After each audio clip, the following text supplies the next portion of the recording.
एक तो यह है कि जो कानून वापसी लिया भारत सरकार ने, उसमें संयुक्त मोर्चे ने भी विचार करा कि भाई कानून उन्होंने वापसी लिया और भारत सरकार एक बातचीत की लाइन पे आई है, तो जो हमारे प्रस्तावित कार्यक्रम थे 29 तारीख का, वो भी वापसी ले लिया है और 4 तारीख को हमारी फिर मीटिंग होगी संयुक्त मोर्चे की, तो उसमें आगे प्रोग्राम हम तय करेंगे कि आगे प्रोग्राम कैसे करना है, क्योंकि 4 तारीख तक जो 3 कानून है ये भी हाउस में आ जाएंगे और उम्मीद है कि इस पे ये वहां से रिफिल हो जाएगा। अभी 750 जो किसान हमारे शहीद हुए हैं उस पर भारत सरकार ने कोई जवाब नहीं दिया, जो हमारे ऊपर मुकदमे हैं उस पर कोई जवाब नहीं दिया, जो लखीमपुरी खीरी की घटना है उस पर कोई जवाब अभी नहीं दिया, और एमएसपी जो इन्हीं कानूनों के साथ में थी, जो बार बार ये कहते जी एमएसपी पे मत बोलो, क्योंकि एमएसपी ही सबसे ज्यादा लूट एमएसपी पे होती है किसान की, तो उससे भारत सरकार बचने चाहती है। वो हमारा बड़ा इशू प्रायोरिटी पे है कि एमएसपी को लीगल कानूनी गारंटी भारत सरकार दे, और उस पर पूरे देश की निगाहें उस पर है। सब प्रेस के माध्यम से हम कहना चाहते हैं भारत सरकार को कि एमएसपी पे लीगल गारंटी हमको कानून बना के दे। इसके बाद में एक कमेटी बनेगी जो दूसरे मामले होंगे, वो चाहे सीड बिल का हो, पेस्टिसाइड बिल का हो, वो दूध डेयरी वाला प्लान हो या केसीसी वाला मामला हो, जो भी भारत सरकार के साथ में और बातचीत किसान की होनी है, उस पर एक कमेटी गठित कर दे जो दूसरे मामलों को, इनसे अलग मामलों को देखेंगे। ये अभी हमारी डिमांड भारत सरकार से है, उस पर जितना जल्दी वे फैसला ले ले उतना ठीक है, नहीं तो बादस्तूर हमारे आंदोलन उसी सिस्टम से जारी है जैसे हमारे आंदोलन पहले चले हुए थे, उसमें कोई भी हमारा चेंजिंग नहीं है। 29 तारीख वाला सिर्फ हमने चेंज करा है और 4 तारीख को संयुक्त मोर्चे की मीटिंग फिर सिंगू बॉर्डर पर होगी। आगे के प्रोग्राम हम उसमें बनाएंगे। यहाँ के लोगों से भी है कि जैसे आप सहयोग पहले से करते हुए आ रहे, वही लंगर भंडारों का, गुरुद्वारों से, आम लोगों से, आम समाज से, उसी सिस्टम से उसको चलाते रहे। जैसे जत्थेबंदी पहले जा रही थी उसी सिस्टम से रूटीन वाइज जत्थेबंदी जाती रहे। ज्यादा भीड़ एक बार इकट्ठी वहां नहीं करनी है, क्योंकि भीड़ से ये होता है कि एक दिन इकट्ठी करती है और भीड़ वापसी आती है तो ये लगता है कि भीड़ वापसी चली गई। रूटीन के हिसाब से जैसे आपके चल रहे वो अपने प्रोग्राम 1-2 महीने के प्रोग्राम, 1 महीने का प्रोग्राम उसी सिस्टम से आप लगा ले पूरे दिसंबर तक के, फिर 1 महीने के जैसे रूटीन के लगते हैं लग जाएंगे।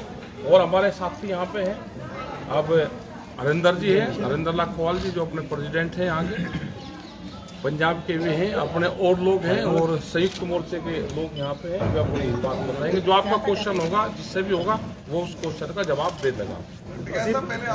हाँ, कैसा जो आज हरियाणा के मुख्यमंत्री मोदी जी से मिले हैं, बारे में जो सरकार कह रही, कल सोम प्रकाश कह रहे थे कि एमएसपी पर कानून नहीं बनाया जा सकता, क्यों? क्योंकि वो पहले ही 40 साल से ज्यादा सिस्टम चल रहा है, वैसे ही चलेगा। वो ये बताए ना भारत सरकार कि आप किसानों को लाभ देना चाहते हैं या नहीं देना चाहते। आप जो 3 कानून बनाओगे उसमें कहते हैं कि हम किसानों को लाभ देना चाहते हैं, किसान के फायदे कानून है। किसान ने तो एक ही चीज कहा कि जो भारत सरकार ने एमएसपी कहा उसको गारंटी कानून बना, हमें 50 वाला फार्मूला दे दो, वो नहीं दे रहे। हमको मार्केट रेट दे दो, वो नहीं दे रहे। तो इसका मतलब ये है कि अनाज को लूटने का प्रोग्राम भारत सरकार की सहमति से बनाया जा रहा है।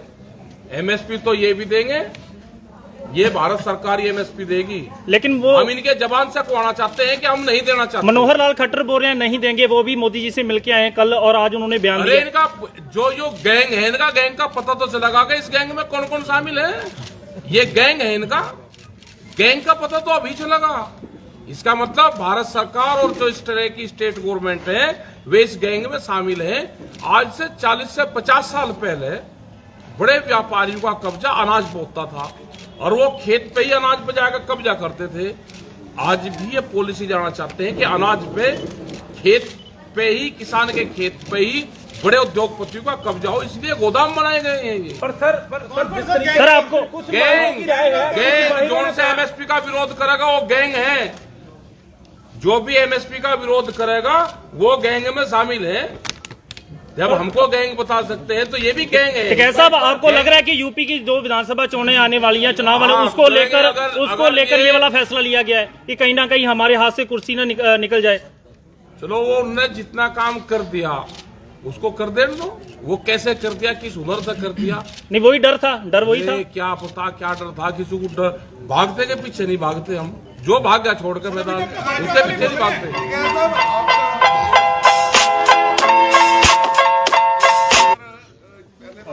क्या भी कहाँ लड़ाई जीती?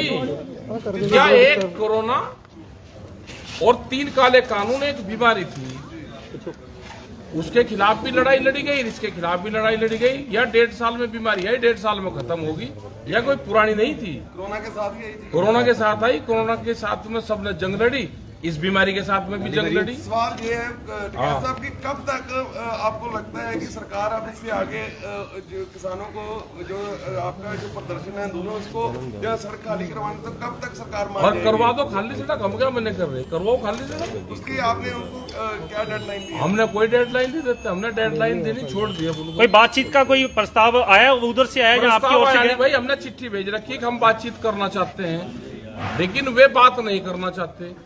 वे चाहते हैं कि किसानों को बदनाम करके किसानों से कोई बातचीत ना करे और इनको ऐसे ही घर भेज दो। सर, सीधे लफ्जों में कहे तो क्या अगर 29 को बिल माफ हो जाते हैं तो धरना जारी रहेगा? हाँ, जो भाषा है, कौन से स्कूल में एक ही ट्रेनिंग दे रखी सबने? नहीं, जो वो सरकार कह रही है। बात सुन लो फिर जी। एमएसपी एक बीमारी या एक बीमारी थे 3 काले कानून, वो बीमारी खत्म होगी। धरना जो है, धरना किसान के मुद्दों के लिए है।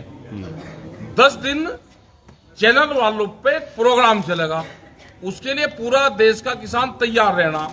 एक ही क्वेश्चन पूछेंगे कि भाई कानून खत्म हो गए, किसान घर वापसी नहीं जा रहा, कानून खत्म हो गए वापसी नहीं जा रहा। इसका जवाब हमारा मौन व्रत रहेगा। अगर ये क्वेश्चन करेंगे तो हम मौन व्रत करेंगे, और कोई इलाज नहीं है। एक और सवाल है इससे जुड़ा। कुछ इकोनॉमिस्ट कहते हैं जी कि इसमें जो है खर्च बहुत ज्यादा हो जाएगा। देश का कोई खेती कर रहा है क्या? जो इकोनॉमिस्ट 7वीं मंजिल पर बैठ के देश के किसान के भाग्य का फैसला करता हो, वो कह रहे खर्च होगा, बहुत होगा। कहाँ है वे इकोनॉमिस्ट वाले? उन्हें बुलवाओ, उनसे बात करेंगे हम। 5 राज्यों के चुनाव आ रहे हैं, तो बीजेपी के लिए क्या रणनीति रहेगी? पहले पंजाब में बाइकआउट करने का ऐलान किया गया था। जिस दिन आचार संहिता लग जाएगी उस दिन बता देंगे हम क्या रहेगी रणनीति। जो आशीष जो लखीमपुर खीरी कांड में है, उनको आपने कहा कि मंत्रिमंडल से बर्खास्त किया जाए, लेकिन वो अभी भी पीएम उस पर कोई बात नहीं कर। हाँ, बात नहीं कर। तो क्या उसके लिए तो ये हर जगह जो देश में चर्चा होती है, यहाँ पे भी हम आए तो उसका नाम आया कि उसको बर्खास्त करो, तो नहीं वे करेंगे। जब तक वो नहीं होगा और उसको न्याय नहीं मिलेगा लखीमपुर को, तो हमेशा उसका नाम लिया जाता रहेगा। संयुक्त किसान मोर्चे की तरफ से एमएसपी को छोड़ के, एक एमएसपी बहुत बड़ा मुद्दा है वो मान लिया, इसके अलावा कुछ और संयुक्त किसान मोर्चे ने कोई प्लान बनाया है किसानी के लिए कि जिससे कि किसान जो है कुछ हाल हो सके? जैसे अमृतसर की अगर बात करें, बॉर्डर की, बॉर्डर के यहाँ पे खुल जाता है तो यहाँ से टमाटर, सब्जी और जो चीज़ें हैं बहुत ज़्यादा पाकिस्तान में जा सकती है, उससे आगे भी जा सकती है, लेकिन यहाँ पे बीजेपी उसको खोलने को तैयार नहीं है। सुरक्षा तो नमक भी बंद कर दो भाई, नमक क्यों आ रहा है? सेंधा नमक सारा वो पाकिस्तान का खा रहे, उसको भी बंद कर दे, वो भी तो आ ही रहा है ना। मतलब हमारे किसान का टमाटर नहीं जा सकता, यहाँ से जो सब्जी वो जा सकती है वो बंद है, लेकिन वहां से सामान आ सकता है। तो इसका मतलब क्या होगा कि वहां को फायदा देना चाह रहे और अपने किसान को नुकसान देना चाह रहे। यही तो हम कह रहे हैं कि अपने देश के किसानों को बीजेपी मारना चाहती है, इनकी जमीनों को छीनना चाहती है। वो एक बड़ा प्लान है कि ये किसान जमीन से तंग आकर अपनी जमीन बेच दे, ठेके पे दे दे और बड़ी कंपनी यहाँ पे खेती करे। यही तो प्लान है। पाकिस्तान की जनता को फायदा होगा, मोदी सरकार की ये प्लान है, लेकिन हिंदुस्तान का किसान का फल फ्रूट वो वहां ना जा सके, तो इसलिए रोक है। सुरेंद्र तोमर जी ने कहा है जो पराली का मुद्दा जिसपे अपराध माना जाए, जिससे अपराध मुक्त किया गया, उन्होंने बयान दिया। अरे दे दिया होगा, जब हमने तो ये कहा था ना उनको कि आप बगैर पराली के चावल कैसे पैदा होता है वो टेक्नोलॉजी बता दो हमको, तो उसके उस पर उन्होंने दे दिया बयान। एक टिकैत साहब, बॉर्डर के पार 21,600 एकड़ जमीन है, 4 साल से उनका मुआवजा पेंडिंग है। वो पंजाब के जो बॉर्डर एरिया के किसान काफी दिल्ली भी गए थे। इस विषय पे कोई केंद्र से बात हुई, क्योंकि काफी ज्यादा अमाउंट बन गई है। उसमें ये था कि जब ये आंदोलन शुरू हुआ उससे पहले इन किसानों की बातचीत होनी थी होम मिनिस्टर से। बीच में ये आंदोलन छिड़ गया और उस संबंध में बातचीत नहीं हो पाई। ये जैसे ही ये इशू आएगा या भारत सरकार बातचीत करेगी तो ये इशू हमारी प्रायोरिटी पे है। और पहले भी ये किसान आए थे जो जम्मू कश्मीर के आसपास के किसान थे, वे किसान हमारे पास में आए थे और इसी तरह की प्रॉब्लम पूरे बॉर्डर क्षेत्र में होगी। सर, प्रधानमंत्री का जब भाषण हुआ था तो उन्होंने ये कहा था कि कुछ अलगाववादी ताकतें जो हैं इस आंदोलन के अंदर हैं। क्या लगता है कि अलगाववादी ताकतों को लेकर इस तरह का डिसीजन लिया गया? नहीं, कहाँ है ताकते? वो प्रधानमंत्री जी ने बोला जी। और प्रधानमंत्री भाई पकड़ा उनका कहाँ है? सर, किसान जो शहीद हुए हैं 700 से ज्यादा, किसान मोर्चा की तरफ से सरकार को क्या मतलब जो है उनकी तरफ से जो है जोर उनके लिए क्या मांग की गई? उनको लिए मांग करी कि उनको कंपनसेशन दे। वो जब बातचीत होगी जब भारत सरकार और संयुक्त मोर्चा आपस में बैठेगा। भारत सरकार तो बात ही करने को तैयार नहीं है ना। तो आप कोई यादगार बनाने की मांग भी की जाएगी? आप प्रेस के जरिए तो अपनी बात रख सकते हो ना। कह रहे हैं ना कि भारत सरकार बातचीत करे, एक उसका वो तय करे, एक रुपए का मॉडल एक कोई तैयार। यादगार बनाने की मांग भी की जाएगी? यादगार बनाने की बात करी, जमीन हम चाहते हैं कि भारत सरकार जमीन दे और उनका एक स्मारक वहाँ पे बनाए। साहब, जो ये लड़ाई संयुक्त मोर्चे ने आपको देखा, बॉर्डर सिंह बॉर्डर सभी ने मिलकर लड़ी, तो इन फ्यूचर लंबी इसके बाद ये संयुक्त मोर्चा इसी तरह ही काम करेगा, इसी तरह पूरे देश के किसान जो एकजुट, पहले तो कहते थे कि भारत पंजाब का और हरियाणा का और कुछ यूपी के हैं, अब पूरे देश का जब बन गया तो इन फ्यूचर जब भी कोई लोग के मसले आएंगे लोगों के, तो ऐसे ही संयुक्त मोर्चा जहाँ ऐसे ही आगे लड़ाई लड़ेंगे जी। भाई हम संयुक्त मोर्चे को सारे को इकट्ठा देखना चाहते हैं, कोई इकट्ठा रहे और उम्मीद ही है कि संयुक्त मोर्चा इकट्ठा रहेगा। एक आधा कोई बंदर की लड़क कूद का भाग गया तो उसका क्या करेंगे भाई? एक आधा जा सके। संयुक्त किसान मोर्चे का कोई प्लान है राजनीतिक जैसे चुड़ूनी साहब ने ऐलान किया है। कोई राजनीति का प्लान नहीं है। चुड़ूनी साहब बोल रहे थे ना। अरे हमने बता तो दिया, एक आधा फुदक जैसे भाई। चुड़ूनी साहब का प्लान है ना काफी। देश के लोग से है कि संयुक्त मोर्चे पे विश्वास रखना, संयुक्त मोर्चा इकट्ठा है, ये देश की लड़ाई लड़ेगा।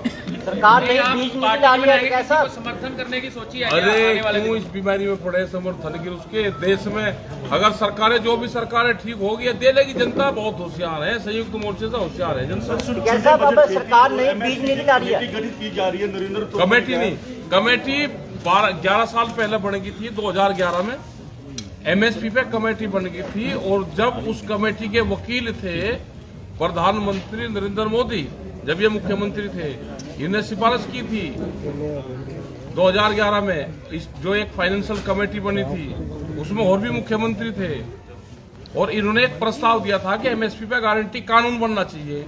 वो फाइल वहां पर रखी हुई है, उस पर गारंटी कानून बना दे। जब वकालत करी उस पर PhD करी उन्होंने, तो नई कमेटी की जरूरत नहीं। प्रधानमंत्री जी ने जिस दिन बिल वापस रिपील करने का ऐलान किया था उस दिन उन्होंने एक बात भी कही थी कि हमें इस बात का खेद रहेगा कि हम कृषि में जो सुधार चाहते थे वो कहीं ना कहीं हम नहीं कर सके। हमारी कोशिश, हाँ, वो लूट जो लिखित में लूट करना चाहते थे वो नहीं कर सके, तो खेद उनसे मांगी व्यापारियों से, उनसे माफी मांगी उन्होंने। उनके गोदाम बनवा दिए, उनका पैसा खर्च करवा दिया।